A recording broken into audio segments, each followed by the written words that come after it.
what we're going to do today is all share our porn star nicknames, alright? And if you don't know your porn star nickname, I've got you covered, don't worry. All you need to do is take the color of your first car, the name of your first pet, and add it to your childhood street name. Just think about that for a second. I think mine would be White Larry Green. Oh, did I just say that out loud? Well, I just fell for a classic Facebook scam. What these are little quizzes or something fun that hackers put on Facebook to get you to reveal more personal information about yourself. And then they just take that information, use it to guess your passwords or personal backup information. So these happen all the time. And what I'm going to talk about today is cybersecurity and how to not fall for these sorts of scams. I'm going to be answering 3 questions. How can you be attacked? Why does it matter? And what should you do about it? So, cybersecurity experts say that there are 2 types of people. People who know they've been a victim of an attack and people who don't. It used to be that when you got attacked on your computer, it would be pretty obvious. You get a screen looking something like this. You'd have a bunch of numbers, maybe colors and stuff. However, today it doesn't look like that. Today, hackers make their information from harvesting your personal information. And so they aren't going to do this because it's obvious. What they're going to do is stay low on your computer and keep getting information, your passwords, your banking out information as long as they can, and then selling that on the black market. So if you don't know it's on it right now, if you don't know you have a virus on your computer right now, the best way to know, the best way to prevent it is to know how you can be attacked. So I'm going to go through a number of ways you can be attacked. The first is the phishing email that we've all heard about, the Nigerian prince in need of assistance. Thousands of these come up every day. There are funnycats.exe, coronavirus cures recently, which is kind of sinister, interest rate scams. You can check all these on the FTC website. In fact, they have a scam bingo they've put out for people to check on. That's kind of interesting. I kind of laughed at this, and then I heard that thousands of people still fall for these scams every year, and so that made it a lot more real. Besides phishing, there's also whaling, which is kind of the bigger fish, so to speak, and it targets upper level people at a company. One interesting way that you can be whaled is what hackers will do. They'll go out to your company, and they'll walk around, and they'll drop a couple USB drives on the ground. And then when employees go to work in the morning, they'll pick them up, and they'll be like, oh, someone dropped their key, let me go plug it into my computer, and then I can give it to them, right?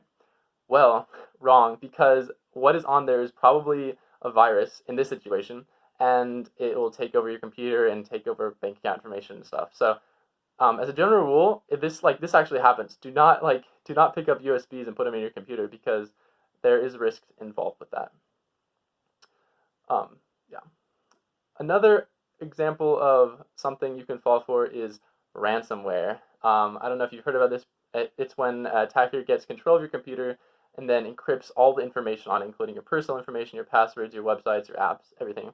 And then you get a pop-up looking something like that. I don't know if you can kind of tell. But it says, oops, your file has been encrypted. And it makes you pay, like $600 worth of Bitcoin to this address. And if you don't do that, you'll never get your information back. So one way to prevent this is by backing up your information on the cloud or by backing it up on a hard drive. One tip for dealing with ransomware, sometimes you don't pay, and that means you just have a useless computer that you can't use anymore, right? Well, it's still worth about $500. It's like worth $500 when you bought it. It's probably worth like $100 for parts, right? You could sell it on eBay. Well, don't, because here's what happens when you do that. The people online will buy these, and then they'll sell them back to the person who made the ransomware. What they'll do is unencrypt it, and then they have all of your passwords, all of your data that you had on the computer originally. So if you're going to sell it, make sure you wipe everything, or just to be safe, don't sell it, because it's not worth the pain of having all your passwords stolen. Another thing you can fall for is getting your address swiped. I don't know if many of you know this, but there are tags on your photos when you take pictures often, and when you upload those photos, often they're stored in the image file. So people can find like your home address, your work address, where you went on vacations, just by looking at your photos. So my best advice turn that setting off because it's pretty simple to do. And you don't even need the location setting on your photos. It's kind of dumb anyways. Another way you can be scammed is by falling for the fake Wi-Fi access point. Some people call it the Starbucks scam because it's so often used with coffee shops.